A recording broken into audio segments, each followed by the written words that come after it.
Well, hey folks, it's your old pal King Waspinator. Welcome back to Total Party Skills. Hit like and subscribe.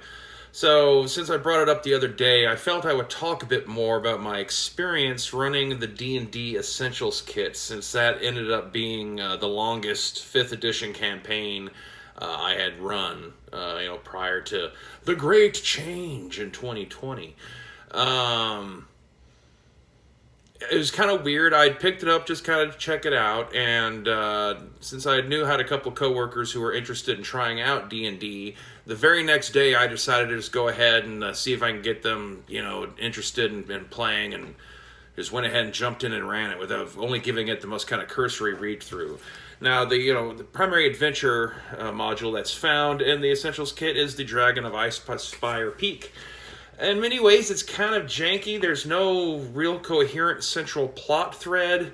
It's basically a bunch of encounter scenes and settings based around a nice little small town in the form of Phandalin, and a villainous dragon with no specific direction, and a few kind of things, characters you can go to a little notice board and just kind of pick a random assignment kind of stuff.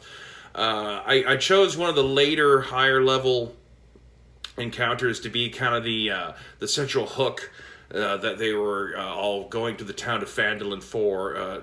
I believe it was the Mountain's Toe sub-adventure, where the player characters had been hired to go to Phandalin to meet up with a guy to go investigate why Neverwinter had stopped receiving shipments of gold from the mine. Except they're not supposed to go to the mine until the guy that they're supposed to meet, Don John Raskin, I believe was the NPC's name.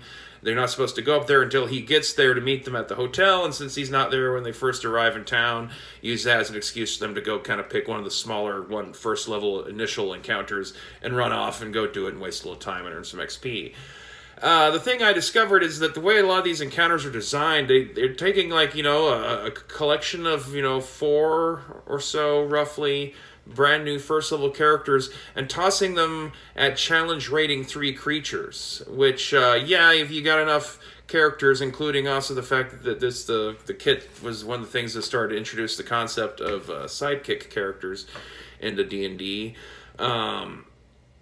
It's still like there's a lot of nail-biting moments of like, how the hell are these guys supposed to defeat these things, especially since they're inexperienced players in and of themselves, let alone inexperienced characters they're trying to portray.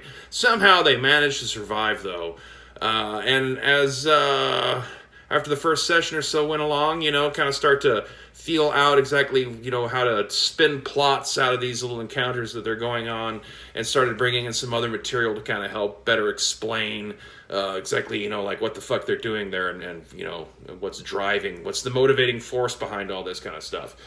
In addition, of course, to the basic core 3 rule books, 2 basic resources that I found very handy would of course be your Swords Coast Adventurer's Guide, in which case I even found a way to actually reference this group of adventurers that is portrayed on the cover here. But since the Dragon of the Ice Spire Peak takes place in the environments around the city of Neverwinter, and also kind of touches on the territories of Yartar, it's a good overview for what the 5th edition version of that area of Forgotten Realms is like. And it's just generally a handy reference, just so I can keep it in line with whatever kind of canon I was trying to adhere to. Since these are first time D&D players, and I was trying to give them the classic D&D Forgotten Realms experience, and it's one of the few times I've actually ended up running anything in the Forgotten Realms setting, and so of course it's ironic, despite years of talking shit about it, that I end up having one of my more longer D&D games set in it. Another basic rule book that was very handy was Volo's Guide to Monsters. Just to add a few more extra bits of flavor, or since one of the players was a furbolg, having some other available, races and stuff, just so they can break out of the classic elf, dwarf, human, halfling mold. But those are kind of more like just, help, get a grasp of what the background setting that this adventure module takes place in, and to kind of add a little bit more color to some of the creatures they might find. But to kind of create both a justification for why the dragon Cryovane is there and doing what Cryovane is doing, and to present this kind of a feel that the characters have fallen into some sort of ongoing adventure. I took Horde of the Dragon Queen and basically treating it as if this part of the two-part Rise of Dragons adventure series had happened and kind of went down in a quasi-failure. The idea is that Cryovane from this module had been raised by the Red Wizards to eventually, once at some point when she was old enough, would be converted over into a Draco Lich.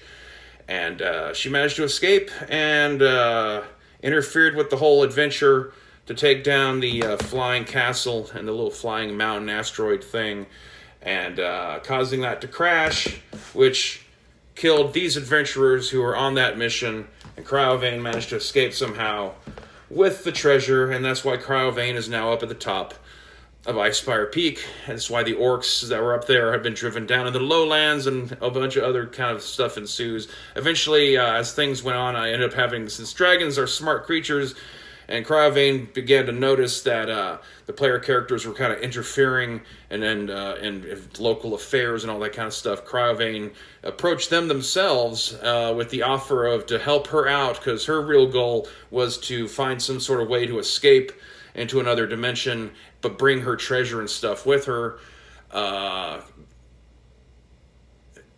which hopefully would have led to kind of like a political deadlock, as various nation states realized that treasure they thought had been stolen by the Cult of the Dragon and Horde of the Dragon Queen, and that they had all thought had been lost when the flying castle crashed, was actually there at Icespire Peak. And hopefully that would have led to something where you have the nobles from Yartar and Waterdeep and Baldur's Gate and El Turel and all these places show up on Neverwinter's doorstep, demanding they get their share of the treasure back, and hijinks might have ensued. It never things quite got that far. Characters only got up to about 5th or 6th level, but it did successfully kind of give me some sort of background to hang some of the events and stuff in here on, and to give the players a feeling that they're participating in some sort of big epic thing that's been living and breathing and before they even showed up. Another adventure module I mixed in was Princes of the Apocalypse. Since the Desserin Valley is neighboring to the area described in Dragon of Icespire Peak, I decided to kind of have that these events portrayed in this adventure were already kind of going on and kind of waiting for player characters to discover them still. A thing I ended up doing is with the little sub-adventure set in the gnome town of Nomengard, instead of it being a mimic that was causing all the gnomes to go paranoid, it was actually a visiting gnome wizard who had been tricking the people into thinking that was a mimic so that they themselves can get away with doing some nefarious stuff. But one of the things that the player characters ended up finding when they capture this evil gnome wizard is that he was carrying a devastation orb from Princes of the Apocalypse. And so as the adventures started to kind of go forward, there would be times when they'd go back to Phandalin, kind of in between little outings out there into the wilderness to specific adventure locations, where they would end up running into cultists of the water cult who were trying to find the devastation orb to fulfill events in this. And hopefully that was also going to lead into like a hook, so that once they did resolve Cryovane in one way or another, it would give them a natural lead into some mid-tier levels, 6+ type of adventures, had things lasted long enough to get there, which it didn't. Yet I still found it kind of useful. And, as I said, the campaign lasted almost a year, roughly. It's not like I was counting at the time, but, doing things quasi-weekly, running little 2 or 3 hour long sessions. Still got plenty of, entertainment and verisimilitude out of what is otherwise kind of like a figure it out yourself kind of adventure scenario, which is in some ways part of why I like it. It's the fact that it's flawed gives you as a dungeon master much more room to play with it in terms of exactly what the hell it all means, kind of a thing, as opposed to some of the other thicker adventure modules that Wizards of the Coast has produced for 5th edition over the years, which at times overly spell things out, in my opinion. But so yeah, that's, I guess, an example of how I take one of their stupid little cheap starter kits and combine it with a few other things to make a richer, more dynamic campaign for players that I have actually done. So, take that as what you will. Leave similar examples. Tell me what you think about the idea of kind of combining 2 or 3 different adventure modules together to kind of create a present, past, and future kind of thing going on with adventures from the get-go.